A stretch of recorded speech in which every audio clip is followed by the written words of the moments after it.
coucou mes petits loups, j'espère que vous allez bien aujourd'hui. On se retrouve donc pour un book haul. Je suis désolée par rapport à l'angle de la caméra. J'ai bien conscience que c'est pas foufou. Mais je t'avoue que je fais un peu comme je peux. Là, ça me paraît pas trop mal. Ce sera mieux, je pense, la prochaine fois, mais là, aujourd'hui, je t'avoue que je ne peux pas faire autrement. On se retrouve donc aujourd'hui pour un book haul. J'ai pas mal de bouquins à te présenter. Donc, ce sera le book haul de janvier. Donc, sans plus attendre, nous allons commencer. On va commencer par les livres que j'ai trouvés sur Vinted. Après, ce sera du Amazon, mais tu sais, Amazon occasion. Et après, ce sera du Rakuten. C'est beaucoup d'occasions avec moi, hein. Tu l'auras compris, Rakuten. Donc, moi, j'aime bien la seconde main. J'aime vraiment beaucoup la seconde main.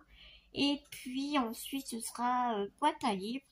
Et tout à la fin, et bien, comme je t'avais dit ça, expliqué sur le précédent book haul, pardon, j'avais envie de découvrir avec toi, peut-être que toi, tu vas connaître, ou peut-être pas, mais j'avais envie de faire fonctionner un peu des petites maisons d'édition.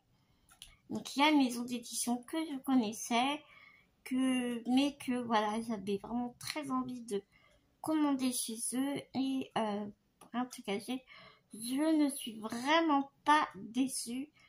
Donc eh bien, nous allons découvrir la maison d'édition Plume Blanche que je te présenterai à la fin de ce book haul.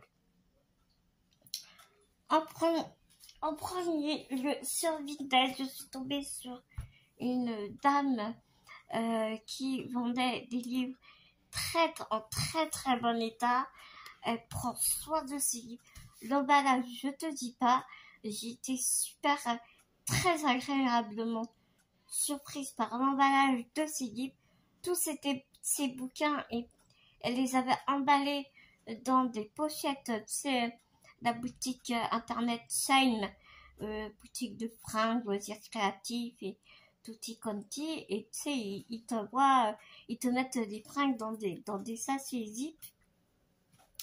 Eh bien, elle avait utilisé ces sachets zip pour mettre les livres à l'intérieur, qu'elle avait super bien emballé. Il y a de la mousse partout. Enfin, vraiment un vrai bonheur, ce genre d'emploi, quand ça se passe comme ça.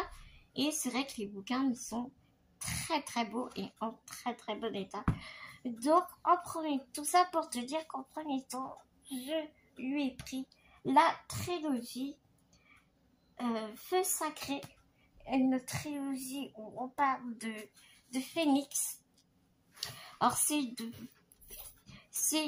une trilogie qui date, elle date pas, elle est pas toute neuve, mais moi je m'en fiche un peu, tu sais, je suis pas sautée. Si, il y a certains trucs, ou si tu vas voir dans les prochains hauls, beaucoup que oui, j'ai sauté sur les nouveautés. Je suis un peu un mouton. Les deux Saxus et tout, enfin voilà, c'est mon petit plaisir. J'aime les collecteurs de Saxus. Et puis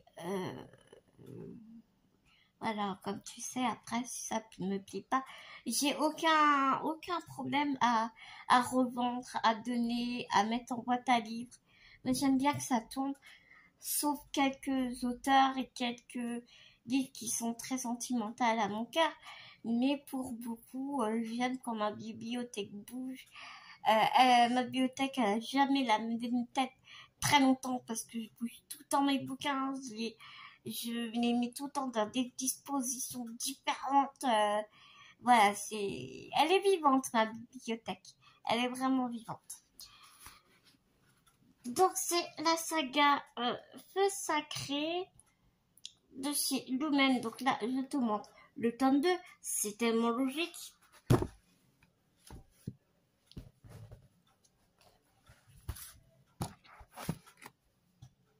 Voilà. C'est l'envol du phénix. C'est le tome 1 de chez Lumen.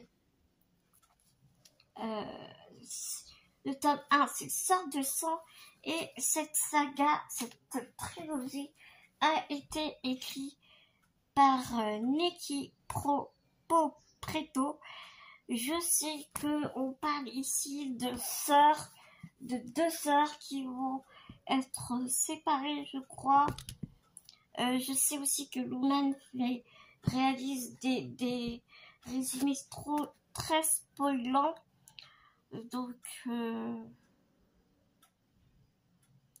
je vais juste te dire la phrase. Je vais pas te lire le résumé parce que très honnêtement, j'ai pas envie de me spoiler non plus le livre. Je vais juste te lire la phrase. Elles étaient telles le jour et la nuit, et pourtant elles n'étaient rien l'une sans l'autre. Donc voilà, ici nous avons le tome 1, le tome 2,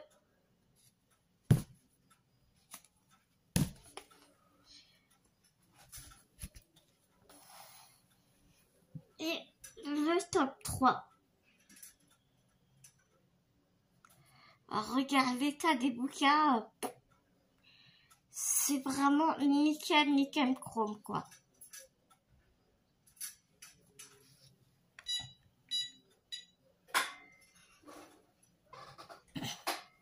Si je te montre comme ça, ouais, c'est mieux.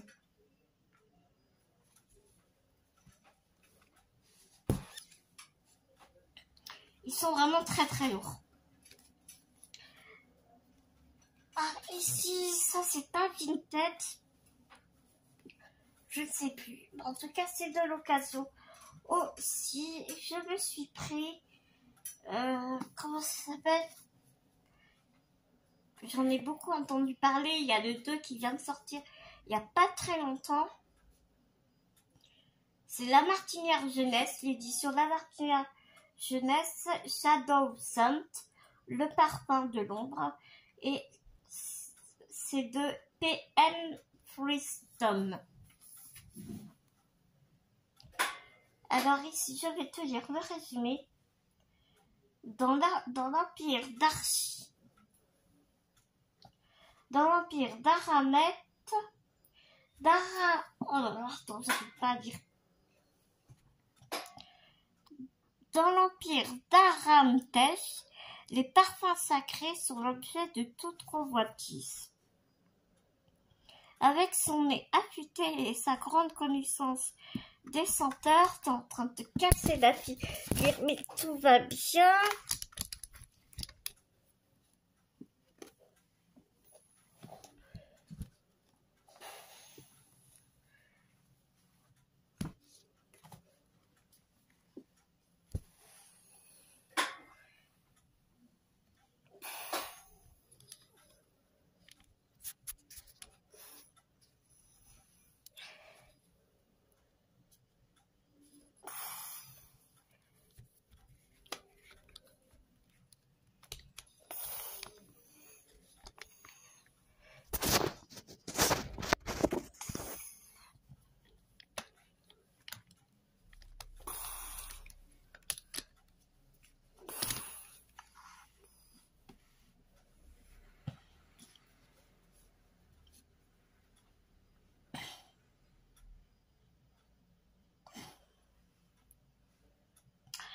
Je reprends donc, après que tu te sois cassé la figure.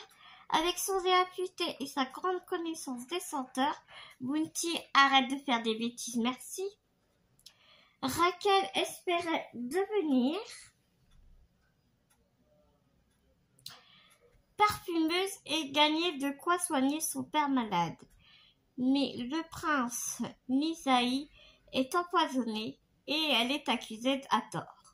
Obligée de fuir, Rachel doit absolument découvrir l'antidote du poison qui a plongé le prince dans le coma. Ainsi seulement elle pourra laver son nom. Pour cela, elle devra s'allier avec Ash, le soldat envoyé sur ses traces. Ensemble, ils découvriront d'anciens secrets enfouis aux confins de l'Empire et au plus profond d'eux-mêmes. Mais parviendront-ils à... Je suis désolée, je ne vois pas bien. J'aurais dû allumer de la lumière. Parviendront-ils à déjouer la machination qui menace la paix fragile d'Aramatech? Donc je t'avoue que ce résumé me tentait bien. Regarde, il est vraiment super beau, il est en rose gold. Il y a sauf ici où il est tout défoncé dans le coin. Mais bon, s'il y a que ça, c'est pas très très grave. Il est moitié prix. Donc moi, j'en suis ravie. Le travail éditorial,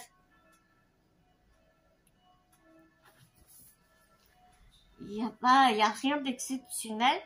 Par contre, voilà, il est assez fluffy et aéré. Par contre, chez la Martinière jeunesse, je sais que ça peut gêner certains.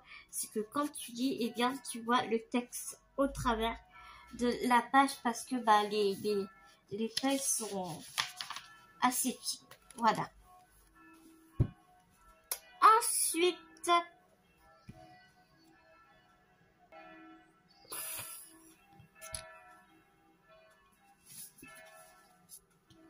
toujours dans la même boutique, j'ai pris La malédiction de Heightmoor de Erin Agreg. T'as vraiment les noms des auteurs et des autrices, putain, je dois les décorcher. Je suis vraiment désolée. Aux éditions Casterman. Alors voilà, toujours, hein, tu vois pas, mais je t'assure que il est en super bon état. Il a juste un coup ici, tu vois, normalement. Avec la luminosité, tu vas voir. Mais sinon, il est vraiment en super bon état. Je vais donc te lire le résumé. Au manoir de Heightmoor, isolé au milieu d'un vaste océan, le duc Thomas a déjà perdu 4 de ses filles dans de dramatiques circonstances. Noyade, chute, maladie. L'une d'elles, Anna Lake, refuse de croire à la folle rumeur selon laquelle elle serait toute maudite. En enquêtant sur le tragique accident de sa sœur Eulalie, Anna Lake découvre un passage caché dans la falaise. Une porte mystérieuse ouvre sur un royaume qui fait oublier tous leurs soucis aux jeunes duchesses. Noyées dans la joie et les fêtes, elles dansent jusqu'à l'aube comme envoûtées. Seule Anna Lake réussit à s'arracher de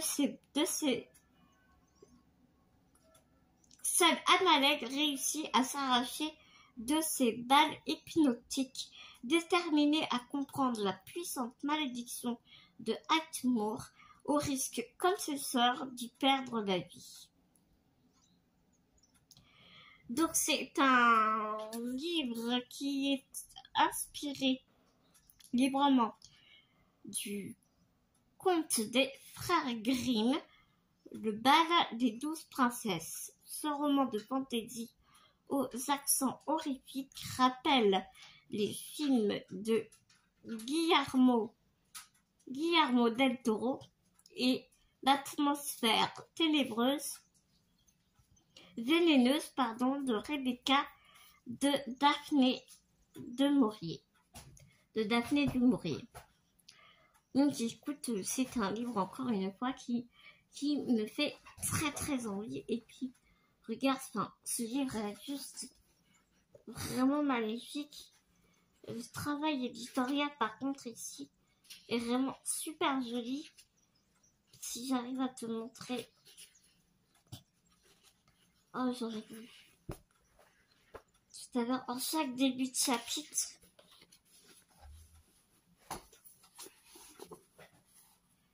voilà le travail éditorial. Donc, j'aime vraiment beaucoup. Donc, puis c'est très... L'écriture est vraiment très aérée. Donc, c'est super. C'est vraiment top. Donc, et puis, écoute, on verra bien ce que ça donne. Ensuite, toujours dans la même boutique. Ouais. Ça, c'est le 2. Et là, c'est le 1. J'ai pris la duologie. Excuse-moi, mais les bouquins sont très lourds. J'ai pris la duologie du dernier magicien. Donc ici, tu as le 1.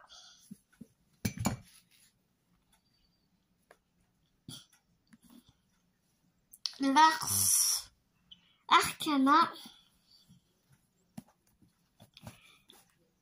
Et le 2 qui est ici. Les 5 artefacts. Bounty arrête. Donc, tu vois qu'il a été juste rafistolé ici, là, dans le coin. Il devait être un peu déchiré, mais c'est vraiment pas grave. Ah, excuse-moi, mais c'est lourd. Donc, l'autrice est Lisa Maxwell. Et donc, c'est aussi de chez Casterman.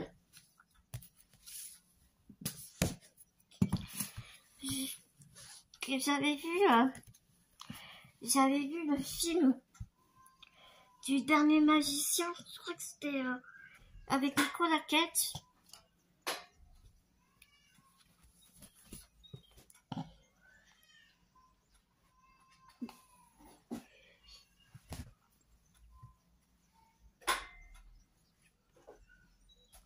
Donc, je vais te lire le résumé.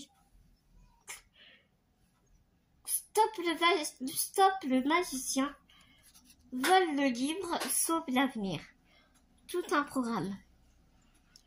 De nos jours à New York, les magiciens vivent terrés dans Manhattan, qu'ils ne peuvent quitter sous peine de mort.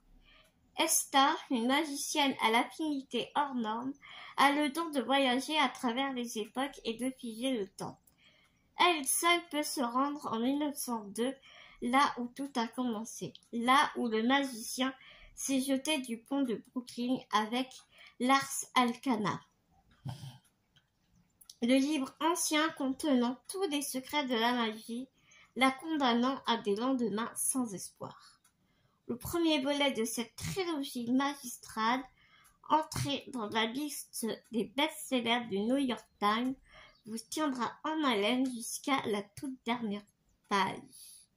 Donc c'est une trilogie, ce n'est pas une duologie, mais c'est pas grave.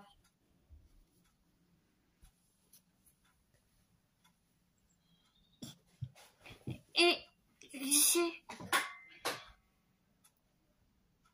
Donc là, on en a fini pour Vinted. Et sur Amazon Occasion, j'avais vraiment beaucoup aimé Enfant. Je crois que c'est la même. Ouais, c'est le même. C'est la même autrice que Enfant. Je t'ai fait une petite encart, une petite chronique, si on peut dire, sur Instagram. Donc, vraiment, le bouquin, il paye pas de mine. Et je t'avoue que si je l'aurais vu comme ça en magasin, je l'aurais vraiment pas pris. Mais quand tu lis le résumé, ben, tout de suite, c'est une autre histoire. Donc, c'est L'Embaumeur ou l'odieuse confession de Victor Renard de Isabelle Duquesnoy. Et l'édition, ben, je sais pas. Il y a une tête de renard là sur la couverture. Édition La Martinière.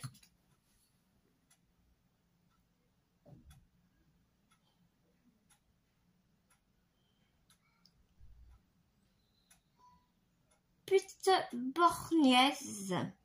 Victor Renard n'eut jamais de chance avec les femmes, à commencer par sa mère, l'épouvantable Paqueline, qui lui reprochait d'être venue au monde en étranglant son frère jumeau de son cordon ombilical. Puis ce fut Angélique, la prostituée, qui se moquait des déclarations enflammées de Victor et de sa difformité, comme de sa demi-molle. Victor échappe pourtant à sa condition misérable. Il devient embaumeur. Avec les cadavres, au moins, le voilà reconnu. Et en ces temps troublés, quelle meilleure situation! Les morts, après la Révolution, ne manquent pas dans Paris. Mais le sort le rattrape et l'épingle comme le papillon sur l'étaloir. Face à ses juges et à la menace de la guillotine, Victor révèle tous ses penchants. Ses penchants amoureux, les pratiques millénaires de la médecine des morts, le commerce des organes et les secrets de sa fortune. Où l'on découvrira que certains tableaux de nos musées sont peints avec le sang des rois de France. Voilà. On adore.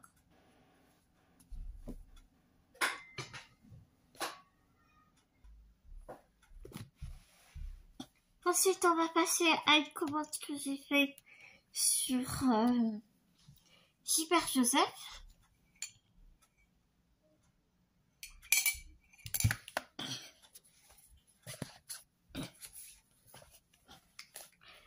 J'ai pris donc un petit sur de Brandon Sanderson. Donc c'est une trilogie ici, Alcatraz. Il y a 3 livres, j'ai trouvé le premier en parfait état.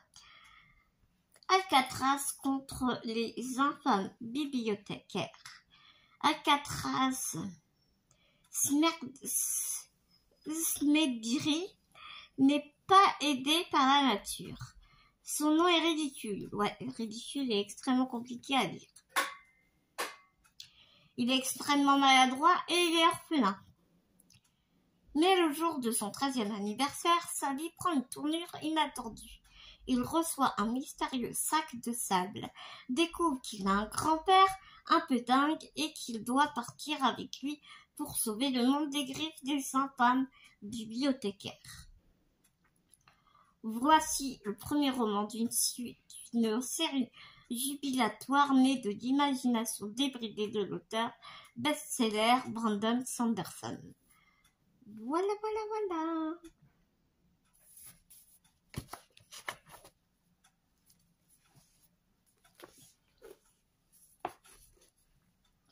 Ensuite, j'ai trouvé L'antidote mortel de Cassandre Lambert. Ici, nous avons le tome 1 et le tome 2.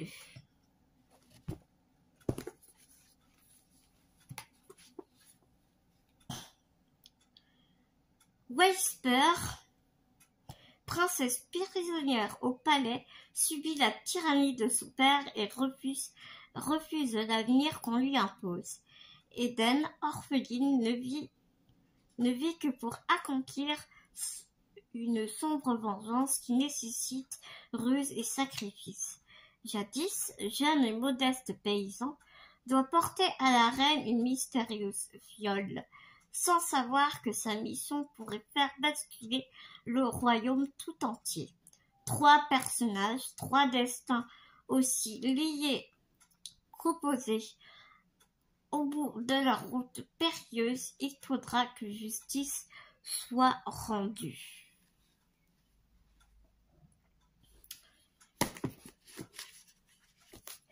J'aime beaucoup les éditions libres de poche. J'aime vraiment beaucoup. Et ici, donc, c'est livre de poche jeunesse.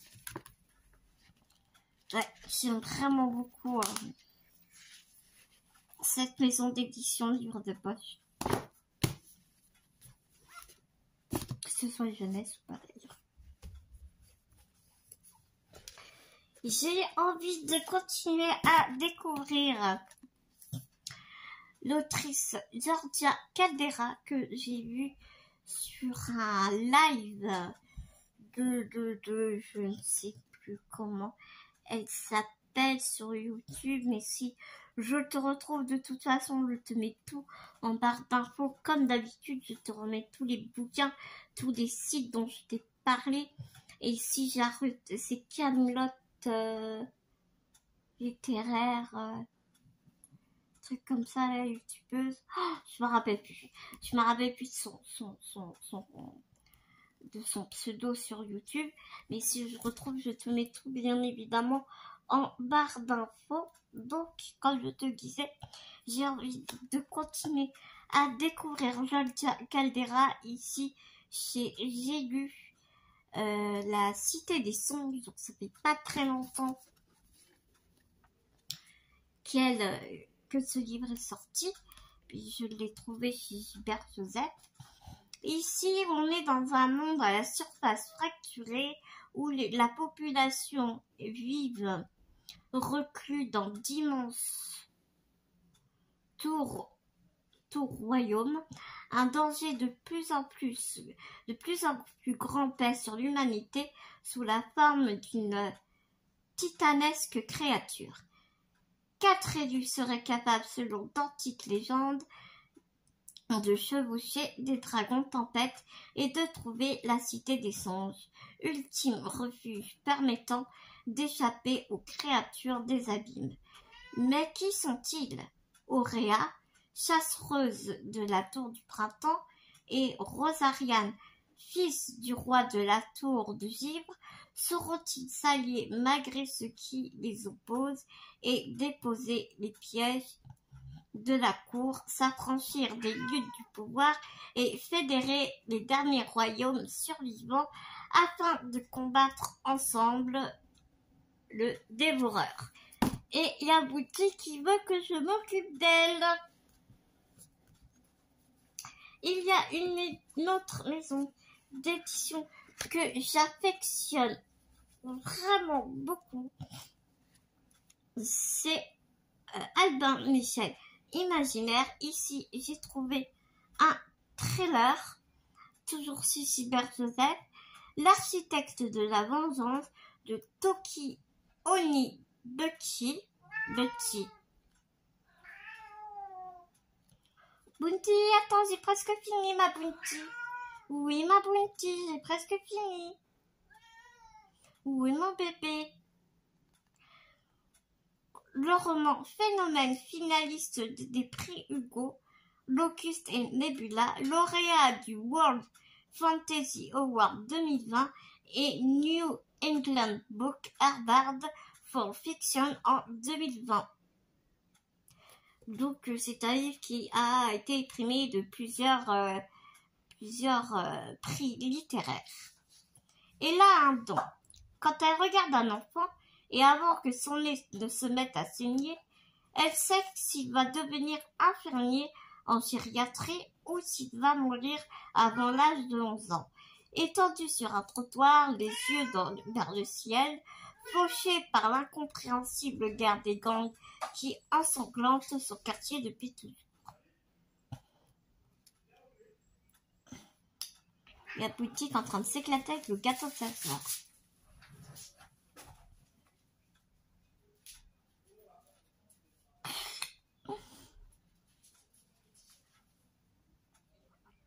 Quand Kevin, son frère, voit le jour en 1992, pendant les émeutes provoquées par l'acquittement des policiers impliqués dans l'affaire Rodney King, elle sait déjà que sa famille va déménager de la Californie pour Harlem et qu'elle tiendra bientôt dans sa main sa première boule de neige. Mais quitter l'endroit d'où l'on vient ne permet pas toujours d'échapper à la violence et à l'injustice. Elle a un don pour elle, pour Kevin, pour l'Amérique, sans doute. sans doute le temps est-il venu de l'utiliser.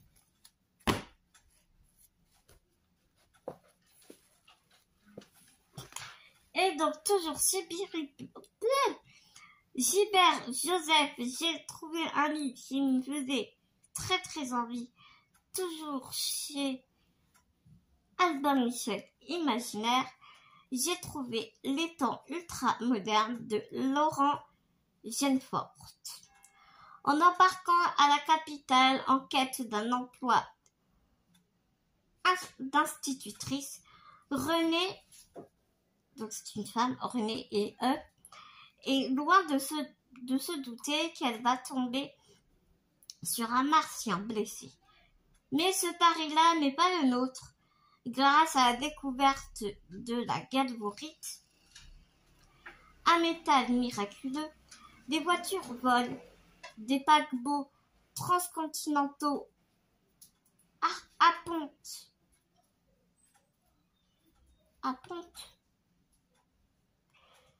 Des paquebots transcontinentaux appontent aux quatre tours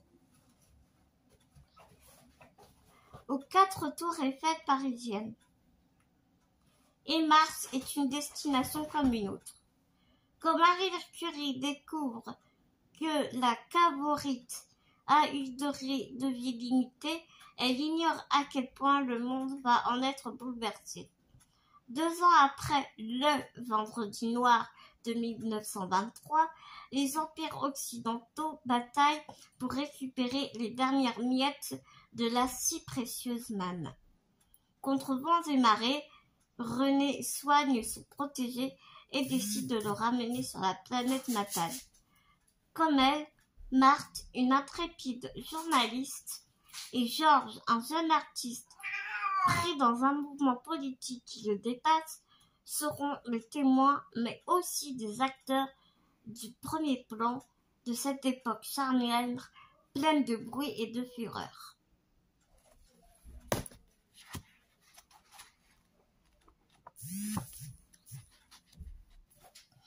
Je t'avoue que j'ai très très hâte de découvrir.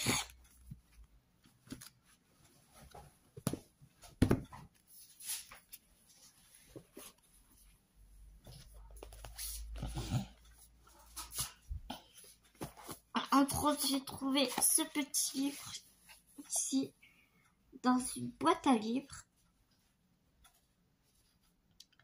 de Douglas Kennedy, Piège nuptial.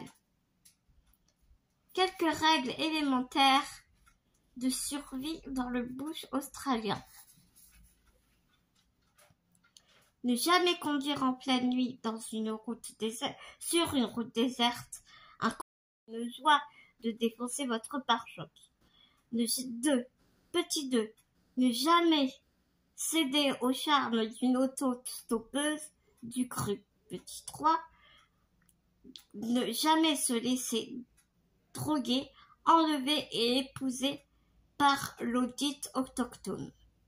Dans son village, en effet, le divorce n'est pas autorisé, mais le nombre de veuves y est impressionnant. Et donc c'est de chez Pocket. Ça me dit bien. Ça m'a l'air bien comique. Comme petit livre. Quand j'ai lu le résumé, je dis oh trop bien. Il fait un petit 250 pages. On croirait petit, mais quand même. Hein, Donc écoute, on verra bien ce que ça donne. Et donc, comme promis, je suis allée faire un tour sur le site de la l'édition sur la maison d'édition Nouvelle Plume.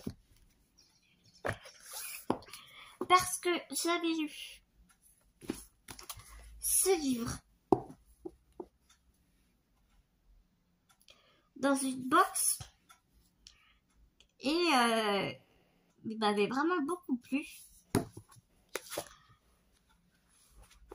Le travail éditorial à l'intérieur est fou.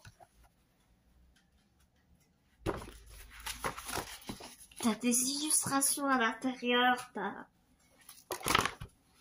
Oups.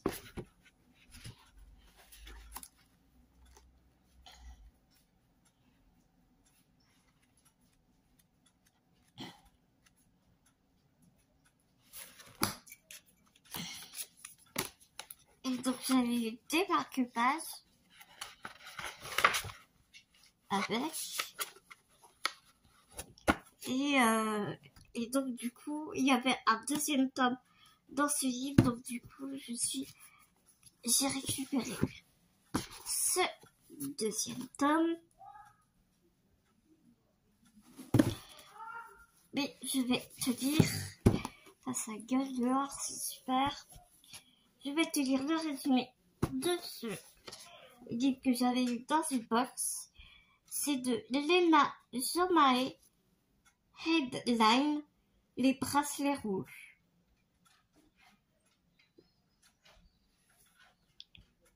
Ne jamais perdre son sang-froid. J'aime beaucoup la couverture.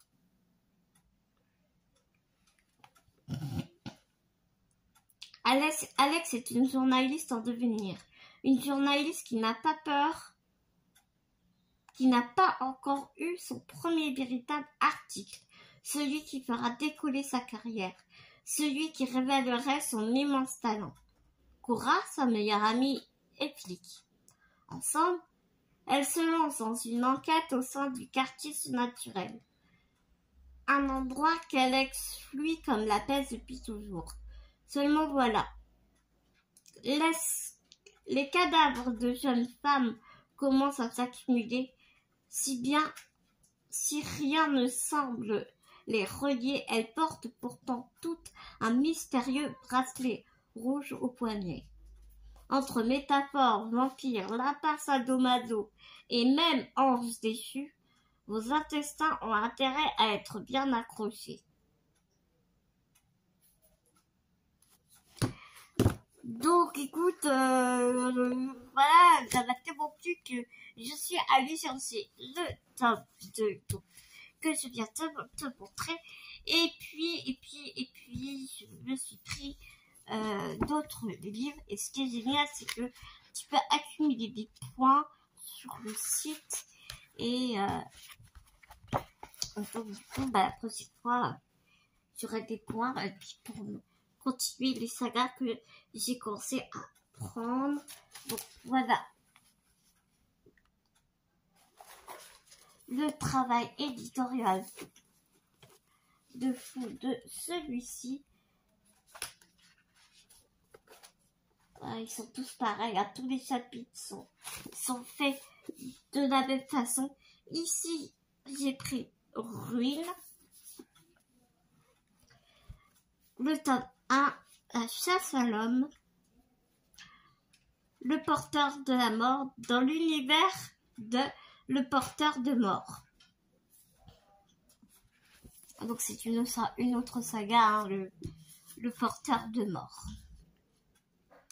La légende parle de Ruine, une épée d'une puissance incroyable qui ne pourrait être dénichée que par la réincarnation de son détenteur. Si les royaumes de Cairn et d'Eren surveillent l'évolution de la prophétie, son attention, la dangereuse reine de Cairn décide de provoquer le destin en envoyant son haut cerf sur les terres de son ennemi, quitte à causer sang et chaos sur son passage afin de lui ramener l'enfant, l'élu qui saura brandir l'épée. Je suis désolée, j'ai bien conscience que je lis très mal, mais je commence à vraiment fatiguer. Je dois bien te l'avouer.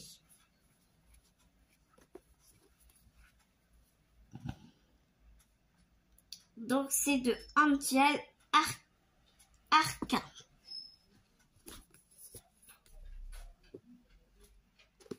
Il y a du vernis sélectif sur l'épée ainsi que sur l'écriture. Tu vois.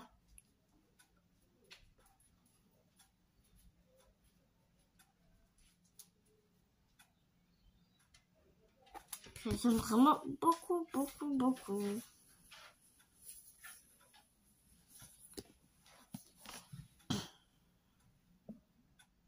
Donc ça c'est le tome 1 partie 2. Et ensuite j'ai pris La Guilde des Ombres de Anna Trice. Le tome 1 partie 1. Et j'ai pris le tome 1 partie 2. Le don de la mort. Et l'autre c'est aussi le don de la mort parce que c'est le tome 1 partie 2. Donc les tomes sont le tome 1 est divisé en deux. Parce que déjà tu vois la pavasse. Donc t'imagines bien que ce serait bien trop lourd. T'as du vernis sélectif aussi sur le cas. Je te lis le résumé. Nous sommes tous destinés à baisser. Nous sommes tous destinés au baiser de la mort. Seuls les dieux sont immortels.